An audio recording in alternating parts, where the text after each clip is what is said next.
session. We talk a lot about GRI families, and we often think mostly of parents, but there's another really important part of families, and that's siblings. And so wanted to share a video of one GRI sibling with you today. Hi, my name is Abby Clariaki, and I want to share with you my journal. And my brother has a GRI condition, aka Jack condition, and I want to tell you about it. If I had one wish, I would spend it on my brother. So I love my brother, and I want him to have a better future. I wouldn't spend it on me. I wouldn't spend it on anything else, but that's my choice. 3 a.m. wake up time. My brother had seizures today. We found out about his genetic GRI condition when he was 1.5 years old. He had a thing where he threw his head back and rolled his eyes back too. That scared me and my parents. Then one day he did that for a long time. Then we had to take him to the hospital. We found out that he had a brain bleed in the center of his brain. He was still seizuring, and with all his medication they gave him, they had to intubate him. After intubating him, he coded. A ton of people came to help him. They were able to get his vitals working again, but his brain was still in the trouble. It took 14 days in the PICU. Then Cole came home with epilepsy medication to help him. Then months later, it happened again. He had a seizure that would not stop. This time we were told that he had infantile spasms. They are the only seizure that caused brain damage. Then we finally got him home. This time we had to give him shots and more medication.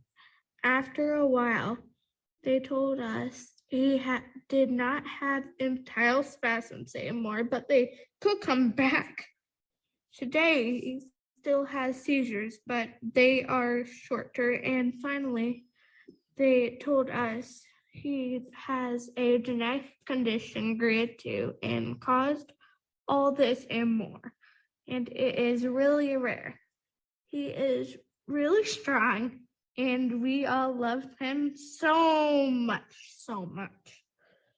He is working on sounds, and he has a gait trainer. He is so cute, and he collects when he wants food or more of something.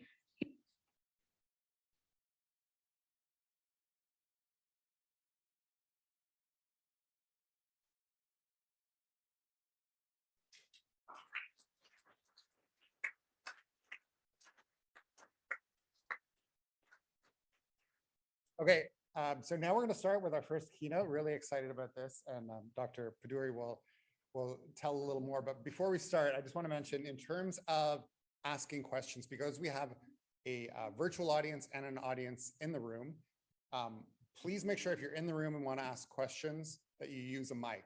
Otherwise, people can't hear you who are attending virtually. And also, there are, for people virtually, there is, you can ask questions through the app or the website, however you're watching. People in the room, if you have the app, which I strongly recommend, questions that way as well. And we'll be going back and forth between questions from in the room and questions through the app when it's time, and it'll work that way throughout the conference. So I think to ask a question, I think it's the communications tab on the left side of the app or web page. Yeah, okay, good. Okay, so over to Dr. Poduri for what I think is going to be an amazing session.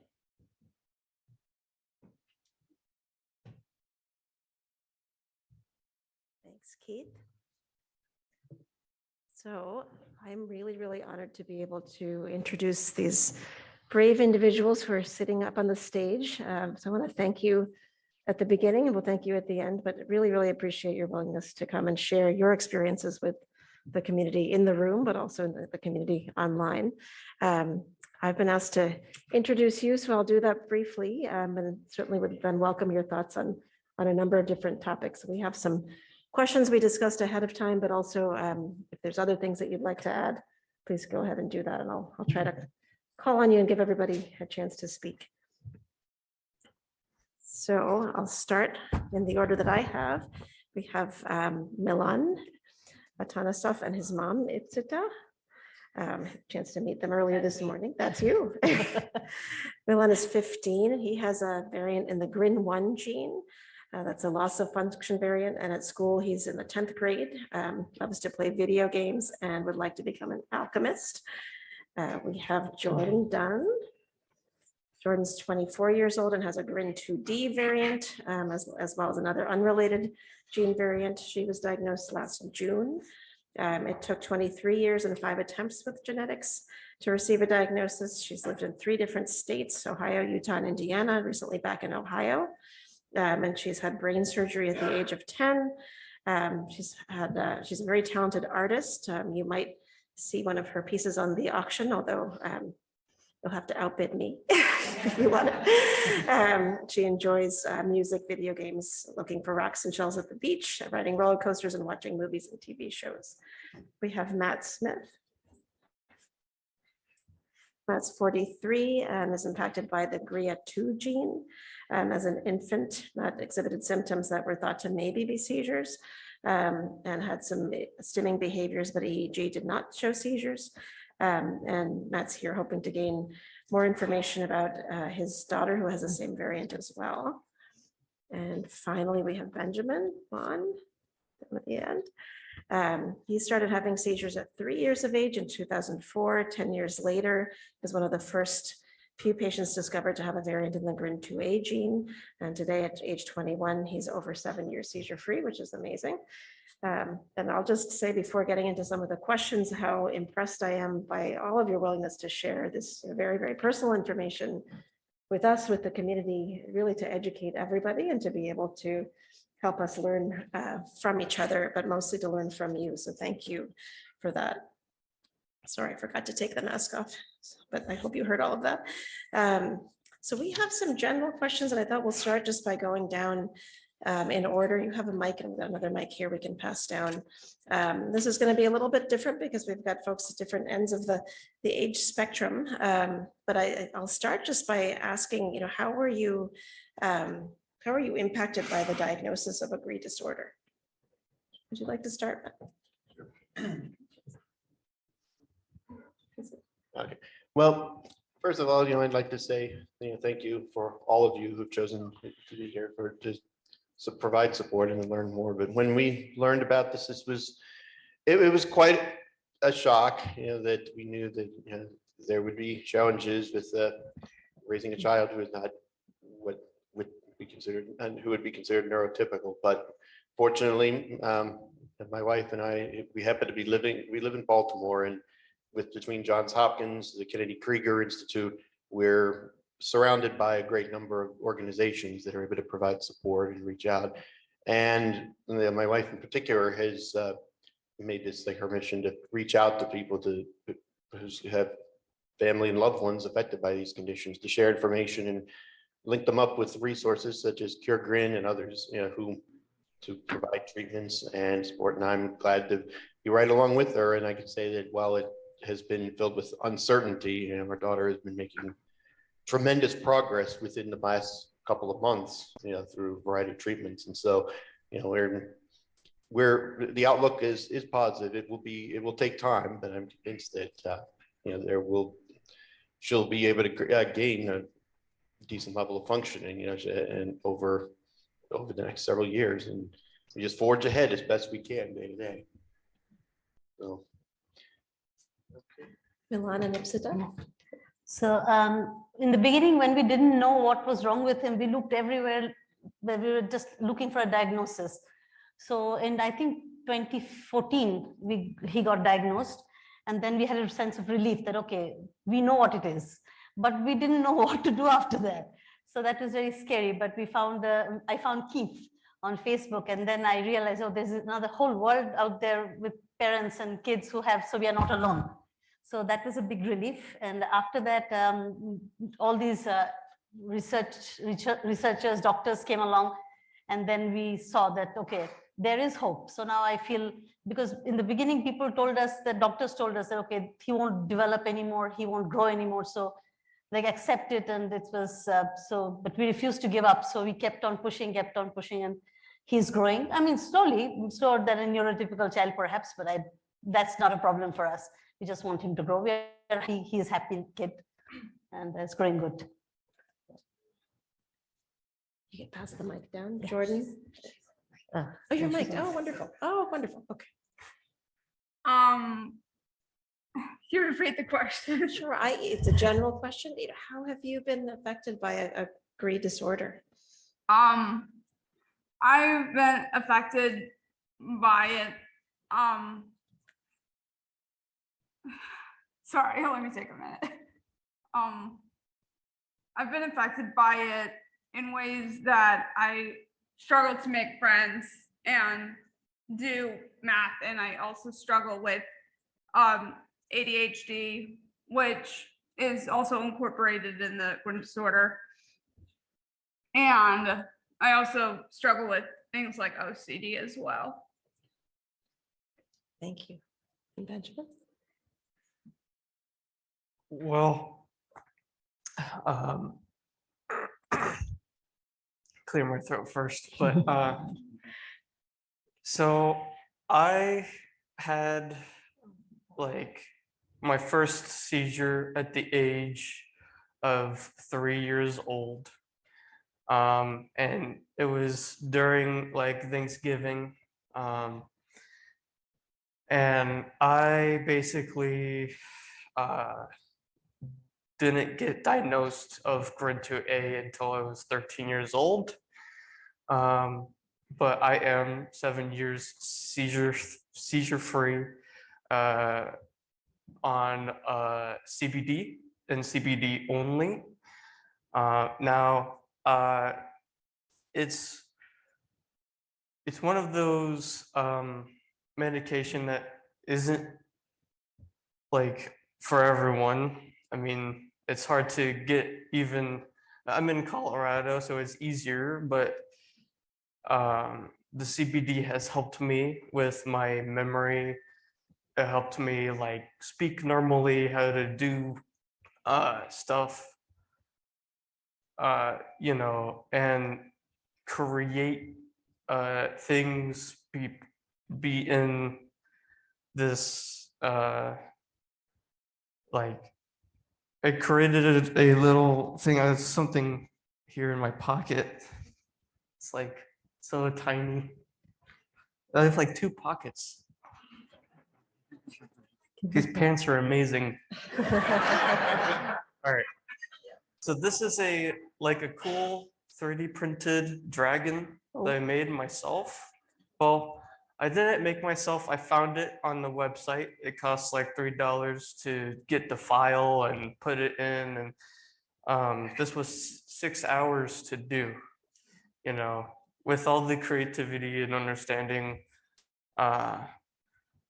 like how this works. I mean, it takes a lot of time. Like I will be sitting there on my 3D printer and start crying because it didn't print. It would but it takes time to do something like this. This is the glow in the dark dragon, by the way. It glows green, but it's too bright to glow at the moment.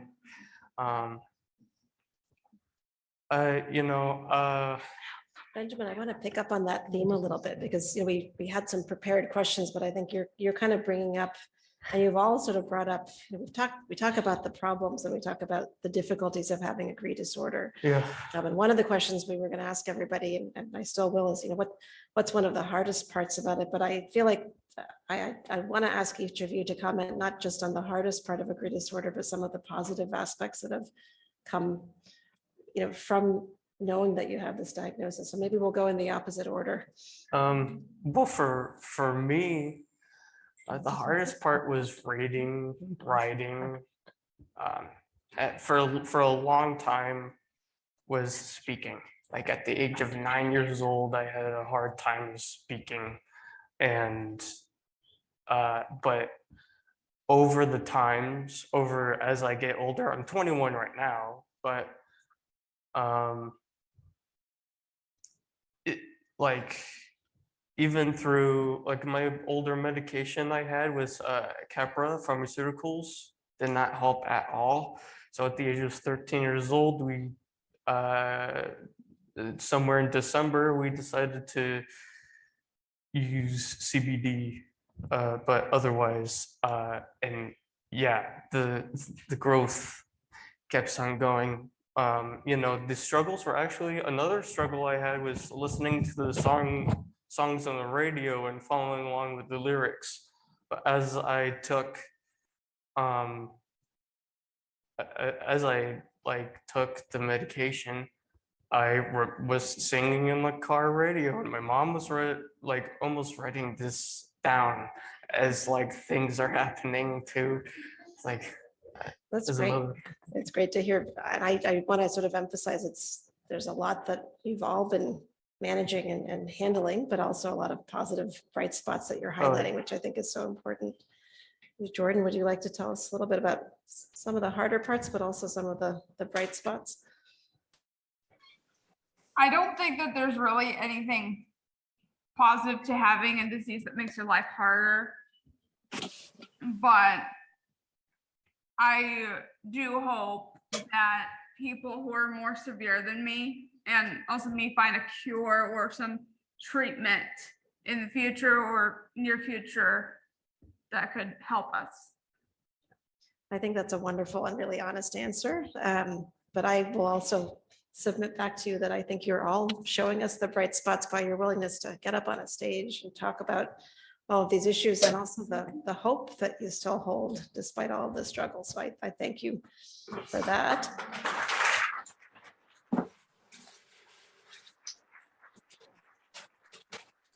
I agree, you know, it's hard to ever say that there's a bright spot disorder. So I think you're absolutely right. But I think you all find bright spots in your lives, and your families find bright spots. And I applaud you for that. That's really, it's a lot. It's a lot to be here, and a lot to be able to put things in that perspective. So maybe we'll hear from Ipsita and Milan about hardest parts, but some bright spots. So the hardest parts, I think for him, I don't know, maybe it's the uncertainty. Like Milan has this thing for which sometimes he can do things very easily, like whether it's self-care or whether it's schoolwork, he can do easily. And then it's the same thing in a few days, he just cannot. So it's just a cyclical up and down. For us, we don't know exactly what to expect. So sometimes I thought, okay, I taught him this, he knows. Okay, the next week, he just will not be able to even look at the question, he doesn't know. So that is something that is difficult for him also to make friends. It's very hard. He goes to a special needs classroom. There he has friends, he's very sociable. And it's very hard for him to other kids cannot discuss with him because he has his own things to discuss. And he doesn't have the socially appropriate language or, you know, the behavior to talk to kids who are neurotypical. So for him, it's very hard to make friends. And in general, the uncertainty is just very hard. I mean, he thankfully doesn't understand yet. So he's very happy. He's very happy. He's very loving. He's always excited about everything. Happy kid. So that's the bright side. And we get to enjoy him. Like he's a teenager, but still he'll always kiss us, hug us, always say, I love you, which I heard the neurotypical teens don't do. So we are enjoying that. But that's kind of the positive thing. And now that the cure, I mean, not cures, but in these researches are going on. So we are, again, just like she said, we are just hoping that in the near future, there is something to cure our kids, all of our kids. So that's what you want to say something? No? He doesn't want to say, he's shy. Well, I would say that like for us, there is certainly, there is the uncertainty.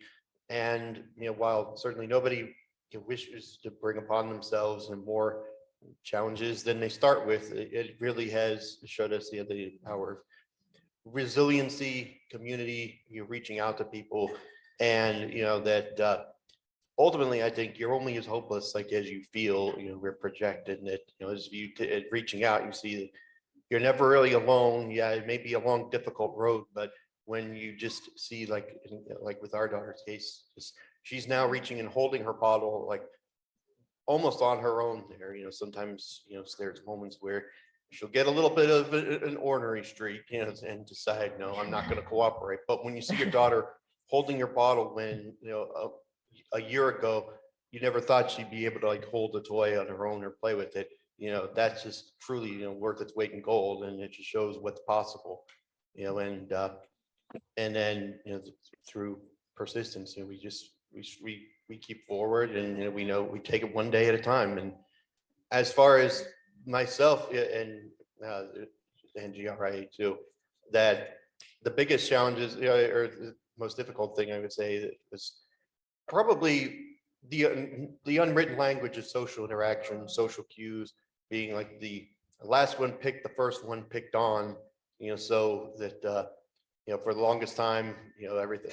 I was diagnosed, for example, as with ASD in the early 90s, and then so I learned to do a lot of things, well, to entertain myself as well, but still to this day, learning kind of the unwritten rules of social communication, where a lot of my peers may have learned a lot of those things years earlier, and so that can make things challenging at times. But again, I could just like, I know that giving up just isn't really an option. It's just I guess that's where having a trait of stubbornness can be a good thing in a way. Yeah. Great. On that note, Keith, can we do one more question? I think persistence is sort of a theme in terms of persistence and hope. And we were going to talk about hope for the future, which is one of the things that we had talked about. But maybe I'll focus it a little bit more and ask you to just talk about what are your hopes for the immediate future? And what are your hopes for this conference? Well, I'm hoping that as a result of this conference, that we can link up with additional families who are facing many of the same challenges that our daughter is. That as she's she's almost 2.5 there, and they're just really making so much progress. And we could see, like, talk to other families that we know of in her age group, and find what we've learned about her and what we can share with other families who are facing similar struggles. But also to see that she's able to crawl, and she can do kind of a modified crawl, but to be able to see her able to move on her own there and start to sit more and just be able to have a more independence or be closer developmentally to her, I guess, more neurotypical peers in her age group. Because the longest time it was just we want to be able to interact with our daughter and know that there's somebody in there, and see the affection reciprocated, to be able to make eye contact and get a smile and know that there's somebody in there, and that person can reach back out. That if that right itself was worth its weight in gold. The first time we saw us reach back and smile, and just want to keep that going. So we know that there will always be challenges, but if she can learn to to some extent to help feed herself there, and maybe have just a minimal level of assistance there, then I think that's worth every effort there. Yeah, that's very powerful. I think, to quote some of our colleagues in the rare disease space, we talk about milestones, but we also need to be mindful that some of the inch stones are really critically important. And so things may not necessarily be measured on a formal standardized measurement in a clinic or in a research study, but some of the most beautiful things are the simple smiles, the inch stones in that interaction. So I really thank you for illustrating that, and we're all with you in that hope. Thanks. Milan and Ipsita, what are your hopes for either the immediate future or the conference, or both? So again, we are interested in all the research that is being done, to know about from the conference, and also to meet up with the other families we haven't met. I see them on Facebook, so I know who they are, just to feel that we are not alone. That's very important. The support we get, it's important. And also the research when we hear the scientists talk about it, it makes a lot of sense. and gives us a lot of hope and gives us the power to push along. Because sometimes, especially with him, in the beginning, he couldn't sit up, he couldn't talk, he couldn't move.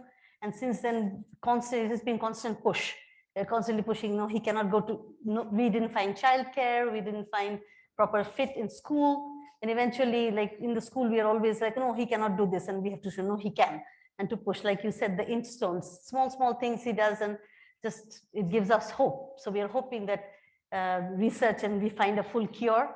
And also in the meantime, we get along with families and know that there are others just like us. So that gives us more hope. Thank you so much. Yeah. Jordyn?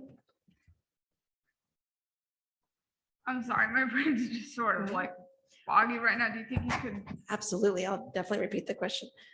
The question was, what are your hopes? And you could answer that about your general hopes, or you could talk about what do you hope to learn and what do you hope will happen from this conference? I hope to learn that there's possibly like different treatments out there and like what could help me and the other kids out there like me. And I'm hoping that doctors will find something and that we all could have something at least. And even if there's not a treatment or anything, at least we get information that is useful so that there could be in the near future, a treatment or a cure. Well, for like everything that I notice up here on this board seems like things are going the right path, or working on it, and noticing the DNAs or something, and but the one thing that for me, my future, I'm wanting to write a book about like the journey I have through this. But this book is like my life with like running with donkeys, coming here maybe, and but yeah, that would be a couple of things for my future, or yeah. Great. Keith, how are we doing on time? We have 40 minutes. So Yeah, absolutely. We have, we've been about half hour so far. So this would be a great time if people are interested in asking questions. If there's online questions, if someone can pass those to us, we can read them, and are you having great? Great. Any questions for the group? And you all have done a fabulous job already discussing, and you should feel comfortable either answering the questions or saying you'd rather not answer, but maybe as questions come up, we can ask for volunteers for some of the questions. No questions from the room? Here's a question. Hi, I guess this would be for our two young adults on the end. Do you live at home? Do you live independently? Or do you live with mom or dad? And if so, what, if you don't live alone, is that one of your goals for the future? For me, I'm living with my parents, but in the future, I'm wanting to live independently. Someday get a car. Yes, nice. I live with my parents, and in the future, I do want to move out and have an assistant live with me. So when I need help, or when I need the help or moral support, I can have it. That's great.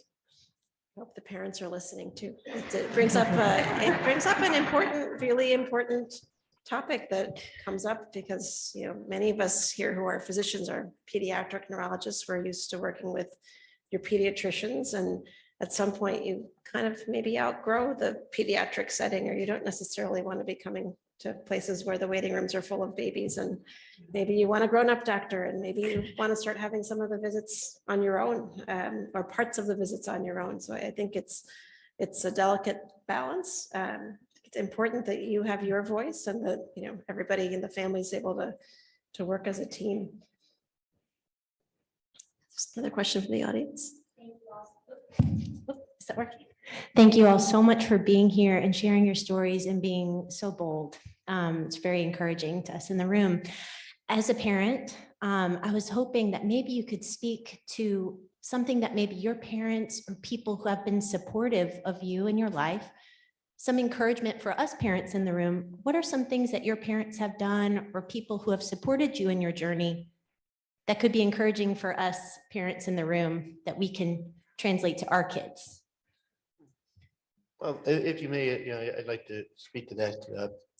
Is that I have been fortunate that my mother, she's retired now, but her background was special education, basically teaching folks how to teach students with special needs. And when I was in elementary school, you know, there were some, I did it in the days with the social awkwardness, you know, and seeming like with attention and what appeared to be stimming behavior. And at one point, the school had mentioned that I was in, had suggested that I might be better off in a special ed class. Well, Mom, who was very eager to, you know, to do what she could to help people with special needs, she had some choice words for the school administration. Basically said that, well, she would basically homeschool me before ever letting that happen. And like, no, Matt needs to be in a regular classroom. You know, he can do the work academically. You know, he just maybe have some challenges he faces. And she was quarterbacking for me like that throughout much of my elementary school career. And I am thankful for her for, you know, that being in my corner in that regard. You know, and so I think that helped me in many ways. And then working with different doctors in her field or to figure out, you know, what made me tick.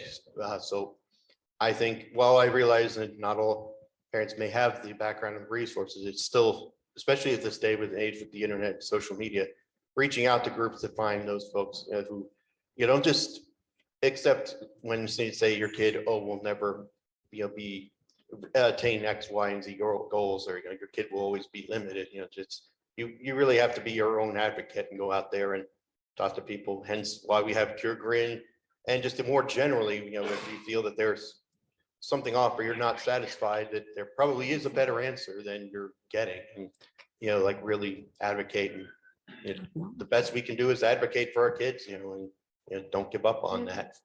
You know, you never know what'll happen, you know. And I'm grateful to her, you know, even though, you know, she can be a little overbearing at times, but I guess as we get older, you know, parents can be that way at times. You know, I do respect for her efforts that she did put forth, you know, and on my behalf. And, you know, I'd like to think in that spirit, then, you know, my wife and I are doing, you know, the same, you know, for our daughter as well. So.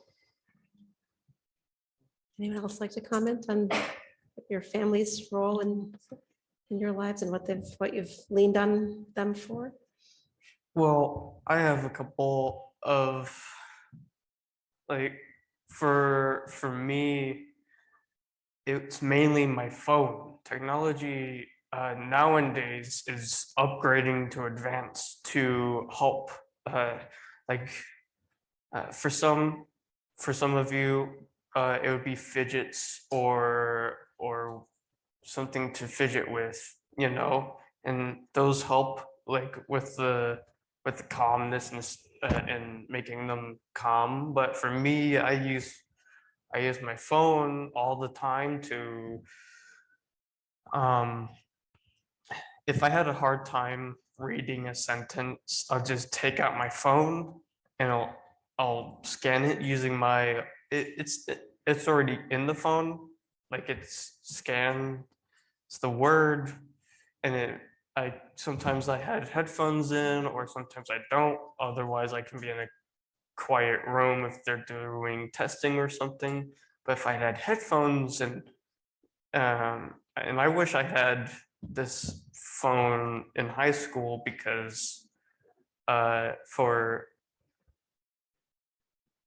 for a couple of like reasons, I could listen to what it says, read back or whatever. And it also would read back to me in English if it was a Spanish word or whatever, or I don't know, in a different language. But technology is mainly like the best friend in now for like learning different things. So Benjamin, I think that's an important point and not what I expected you to say maybe, but I think it may be something for us all to sort of think about, that there's family and family input that is just as important for everybody with GRI disorders as it is for people without GRI disorders, but also that if you are facing challenges, there's a lot that your family needs to do, can do, particularly early on.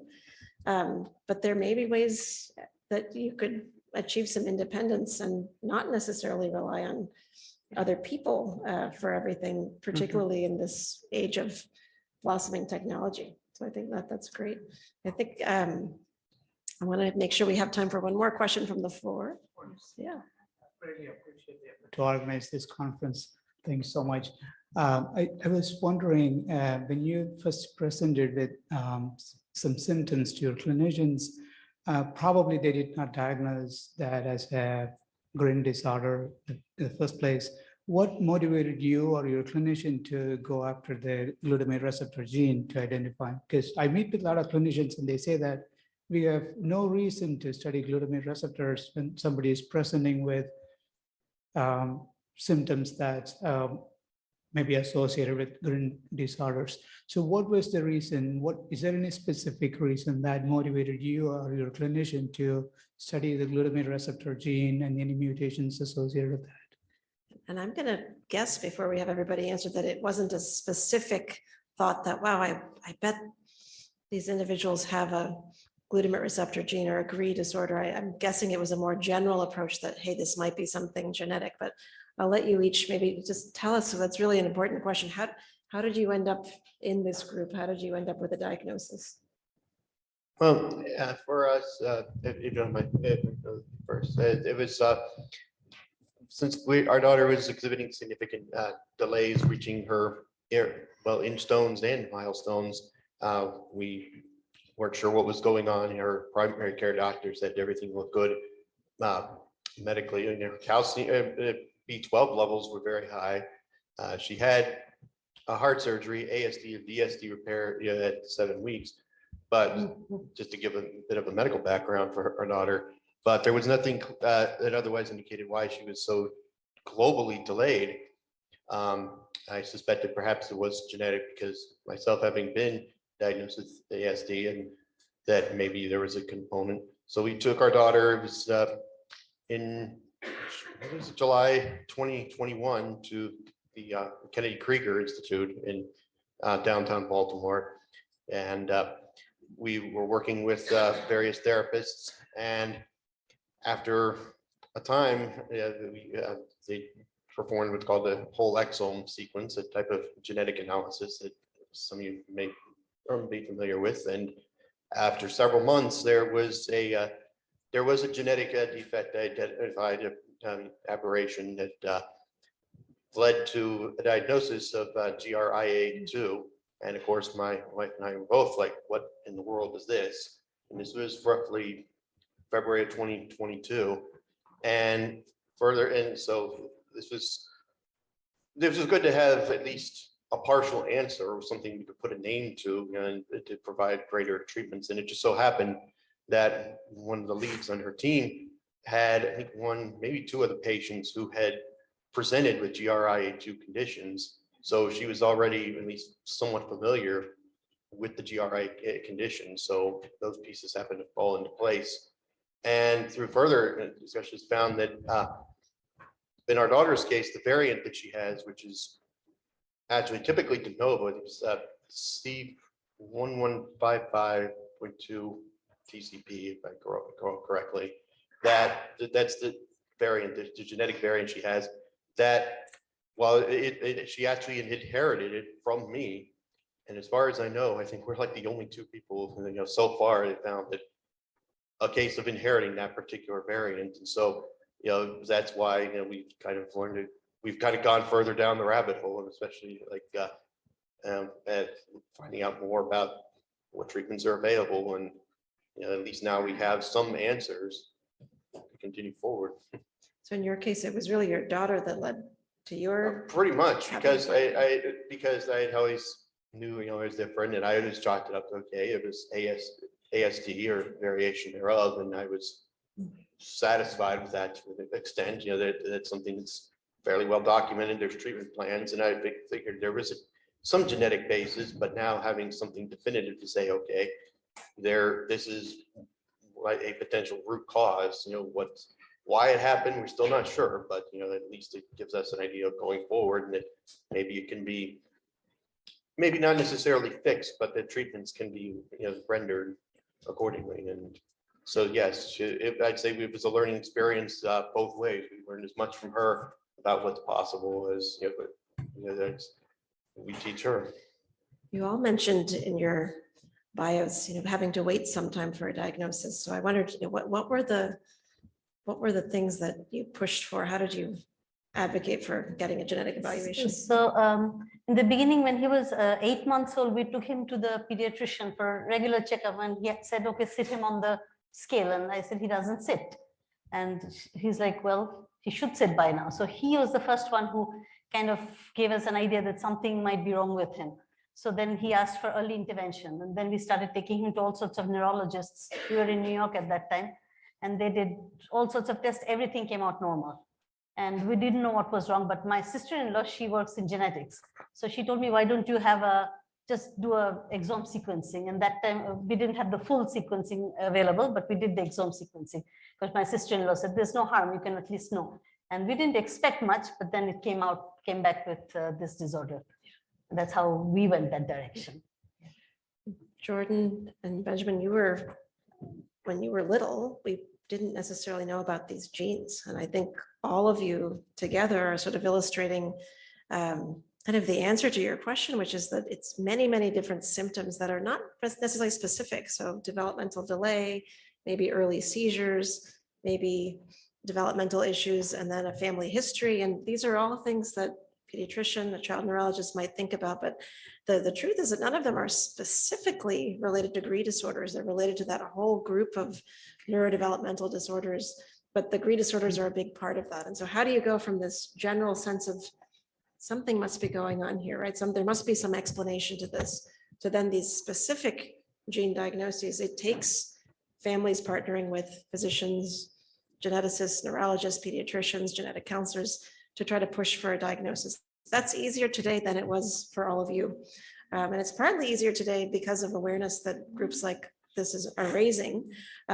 It's also hopefully getting easier as we on the medical side take on the task of trying to take what we learn in these very, very special types of meetings and sort of take it on the road to more general settings. So to our colleagues in pediatrics, our colleagues in neurology, sometimes our colleagues in internal medicine and adult neurology, because we'll have patients whose parents are also affected by one thing or another, whose doctors aren't thinking about genetics because that's, they're worrying about all the other things that they have to worry about. So it really does require partnership. You'll hear through the meeting about centers of excellence, which is great, but I think we also have to take what we learn in our centers and our academic centers. We're very lucky to have groups of people like you all. We're very lucky to have groups of people within our own centers, but we've got to sort of take the show on the road and make sure that anywhere, not just at the places where you've been and where you've been diagnosed, but anywhere around the world, that people might have this awareness that, these symptoms just can't be chalked up to we don't know.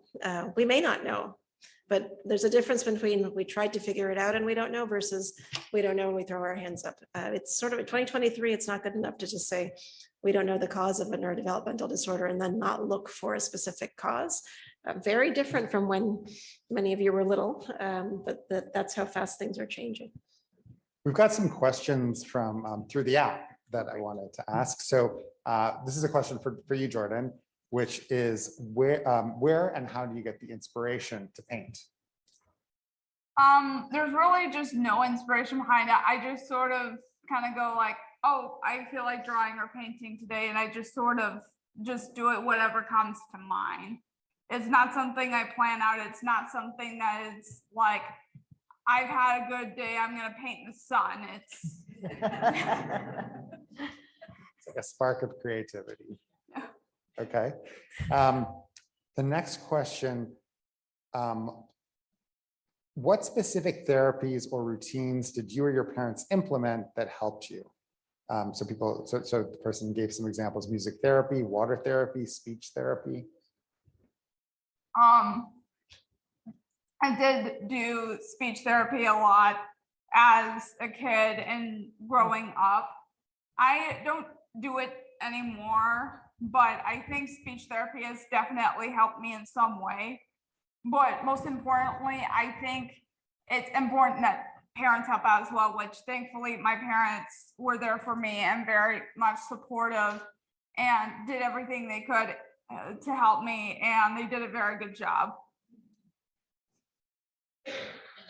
Question for Milan or Ipsita, which is, Milan, what's your favorite video game? What's your favorite video? Say. Okay, say, I'll hold it. What's your favorite video? Say, Mario? Super Mario. Any Super Mario.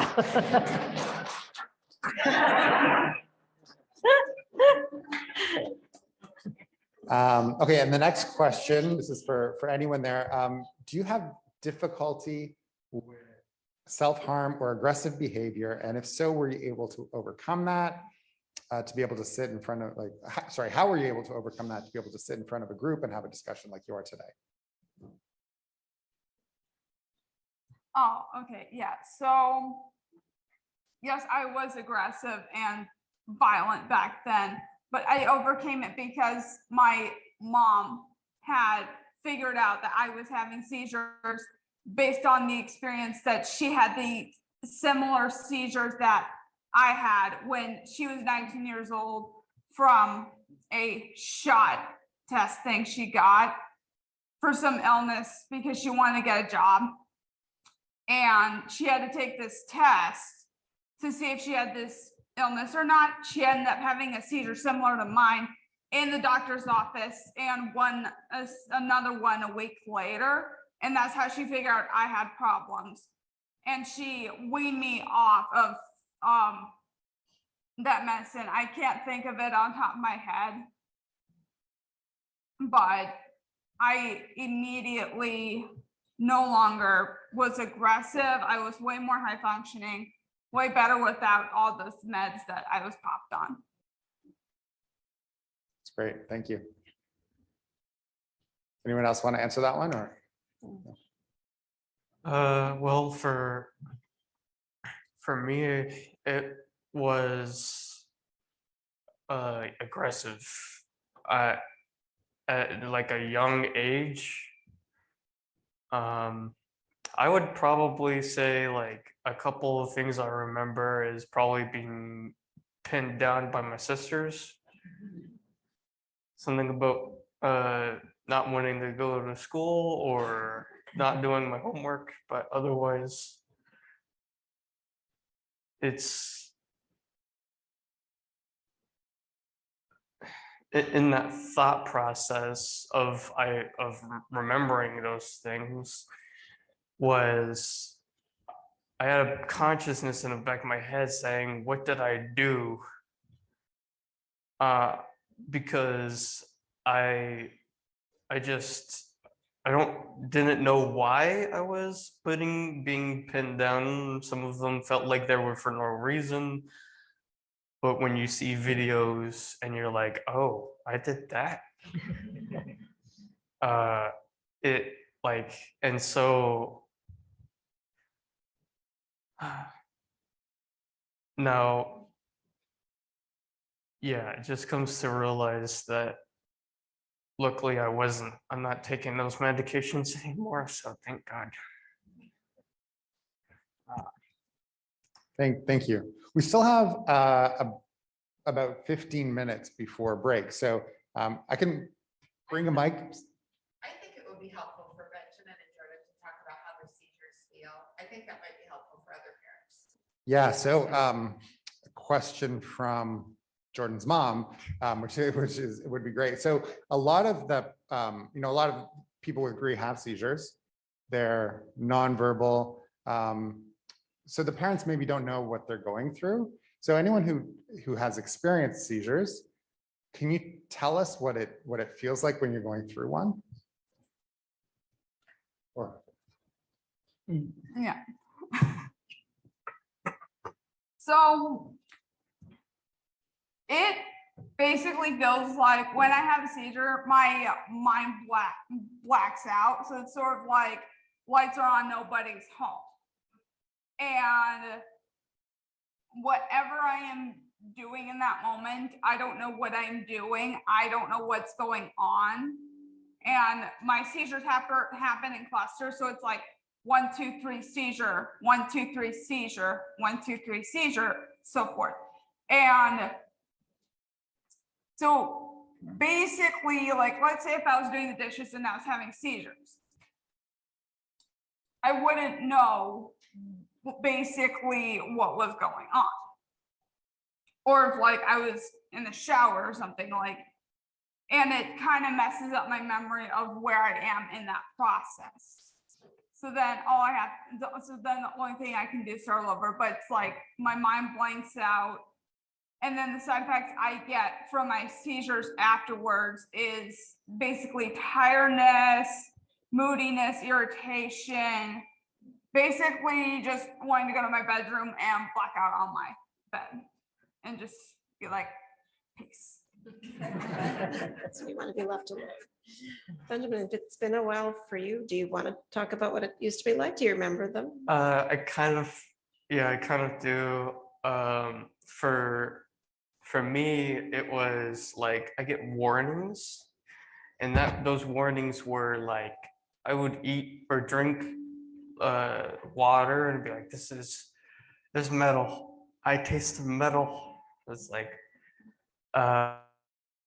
and so then I would go to bed, and my mom would wake me up, and I go, what happened? She said you had a seizure. It's like, what? I had a seizure? It's like, because you end up like, it's basically like not, and those nighttime ones are scary because you don't know if you're going to be on your back or on your pillow or something, and it could happen any time. Because those ones you can like be buried from your pillow and won't be able to breathe.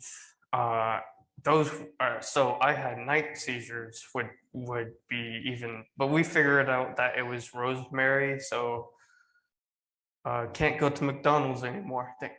Well, but also I don't want McDonald's, so that's a plus.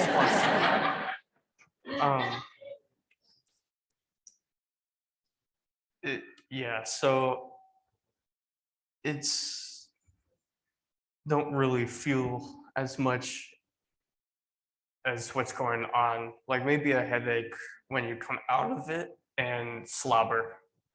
Just a lot of slobbers, like with. And maybe you had one of those science candies where it just kind of foams in your mouth and then it kind of foams down, or you're pretending to be a zombie, but I don't think so.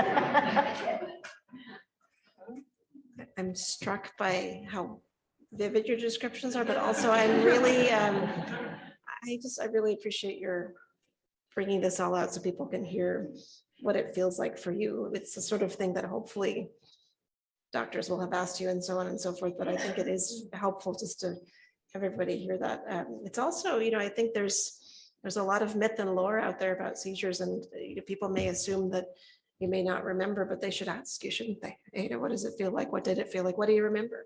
In addition to asking parents, what did they observe? And I think it's been as varied as your two descriptions are, there's that many more descriptions out there, and physicians and researchers and people need to keep an open mind and ask the source. So we've had this unique opportunity to have you tell us from your perspectives. Are there any last words you want to leave the audience with in terms of, or like either there are questions from online? I can't see the. Yeah, there are a couple other Ah, sorry, questions from not last online. ones. So one question about fine motor skills. So this is, I guess, like, especially around how you use your hands and whether, so someone's asking, did you struggle with that in the past? And how do you feel about doing small hand movements today? Any challenges? It's not Italian, but it's for sure epilepsy. I don't know. I don't know. Maybe is that a thing for Italians where they just kind of move their hands like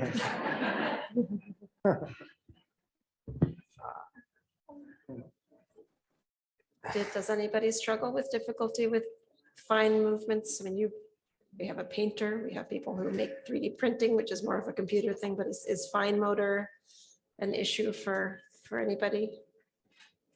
I'd say over time, yeah, in that case, fine motor skills have gotten much better, over those, many years. I do IT work, so we do a lot of typing, and I would use it as a kid. I'd try to put together models and stuff. For me, it was more like gross motor skills and coordination. So things like ball sports, were did not go over well. So, but fine motor, I think I did pretty well with that. Milan has difficulty with fine motor. He cannot write. I mean, if he holds a pencil, it's very big and the letters are not spaced evenly and holds in a very odd way and very weak, the writing. So it's getting better, but it actually is fine motor coupled with the CBI that he has, for which he has no perception, depth perception, so he cannot kind of understand where he's writing. And other than that, like gripping things, it's not difficult anymore. Used to be when he was younger, but now it's not. Now it's still writing. It's very hard for him writing, or he has also sensory needs, like when he wants to do something with his hands. So I guess that's a fine motor. Is technology helping with that? Yeah, it is. He actually started learning to type and voice to text. Jordyn? Another question. Keith, I think Jordyn wanted to add something. Oh, about the go fine ahead. motor. Sorry. Yeah. Sorry, Jordyn. I also struggle with some motor skills. I have a really hard time tying my own shoes, opening cans, like those can openers. You have to put it on tight and just whatever, how you do it. I have trouble with those too. And I kind of have a hard time like doing little things with my hands. I can like write and stuff like that, but things that are like, I have to like hold something down and then tighten it with like one hand or whatever. That kind of stuff is like really hard for me. And tying my shoes is just a nightmare beyond all things. So, yeah. Sounds like everyone's found ways to adapt though around, I think getting back to what Benjamin mentioned early on with technology, there's ways that you can kind of not just find workarounds, but find ways to do what your goal is. So if the goal of writing is to complete an assignment that you got to do for school, maybe that might be a bit harder, but if your goal is to communicate something, if technology can help with typing rather than writing it, it's really opening some doors. And then the voice to text, we do have to proofread it, but the voice to text can certainly be a benefit. So I hope that'll be some more of the conversation too. How do we bring technology and who can help with that? It's not necessarily something your pediatricians or internists or neurologists would even know how to do, but there are people out there who specialize in adaptive communication and technology for really all levels along the spectrum. So I think that's something worth highlighting. One more question from online, and then we probably have time for one more in the room. If there's anybody, I can bring a mic to you, or you can go to the mic. So the question from online: what form of communication has helped you the most, or any communication aids or anything like that?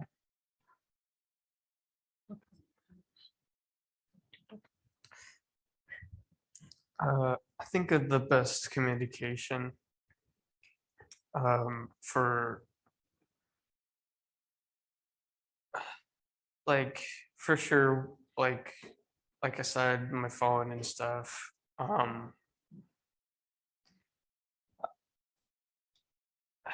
kind of like,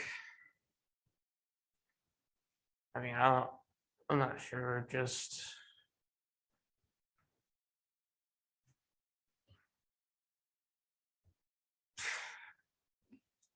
Well, you shared with us earlier, how powerful the phone could be. So Yeah. that's certainly one thing you've already shared. So you don't have to feel pressured to come up with something else. No, Yeah. I mean, like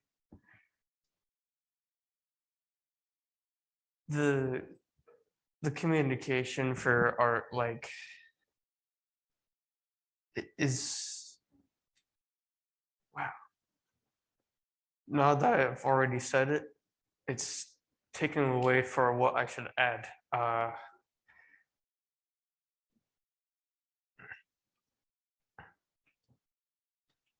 Benjamin, I think that just what you mentioned earlier was really powerful, just about using the phone and how it really has brought some independence to you. So I think we should maybe let that be your advice. Anyone Yes, else with other mhm. communication aids that are helpful? So Milan now is not talking, but Yes. Milan, you cannot stop him from talking. So he's now not the Milan that it usually is.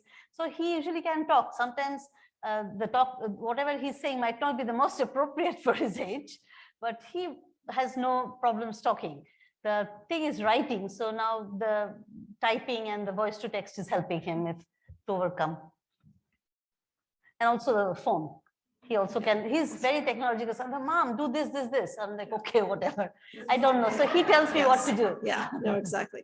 I mean, I'll say I've been struck seeing some of the patients who come to my clinic where if you give them a chance, they'll find a video that they like on the iPad, or they'll find pictures and tell you exactly what they want to do, which is usually leave the office. But there's Oh, he knows how to unlock the thing, how to go and find whatever he wants and then close it before I come. So all these things he knows. So tech support 101 is going to be in the hallway by Milan later. Yes. I think we've got a question on the floor. Hello. Thank you so much for sitting there and having so much of courage to talk to us. Really, really impressed by how you guys are sitting there and talking to all of us and answering all these questions. I just wanted to ask you that, have you ever felt that you're not able to express your thoughts properly to the people?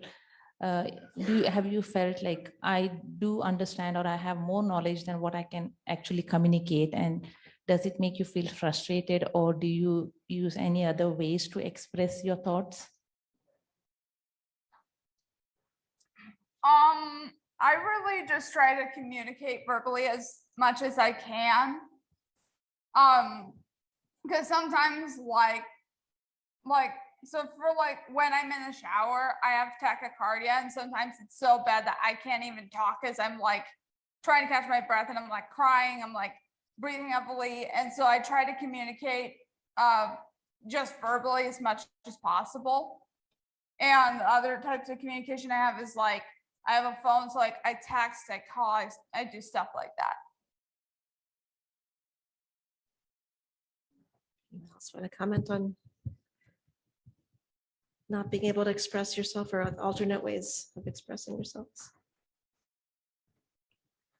All right, well, with that as a nice example, I again want to thank you, Matt, Milan, Ipsita, Jordyn, and Benjamin, for sharing so much of your personal lives, so much of your stories, your family stories, your very, very frank and candid remarks with us. I think we all have a lot to learn from each other. I also want to applaud Keith and all of the organizers for setting this up.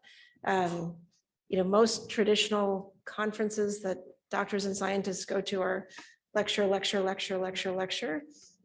And there might be a brief moment of hearing a story or something, but this is why we're here, right? This is why the doctors have come. This is why the scientists are here, because of your stories. So it is just a tremendous honor for us to hear your stories. And I applaud you for having the courage to get up there. They're not trained professional speakers. These are real people with real disorders who were willing and able to come and share parts of their lives with us. So thank you so much.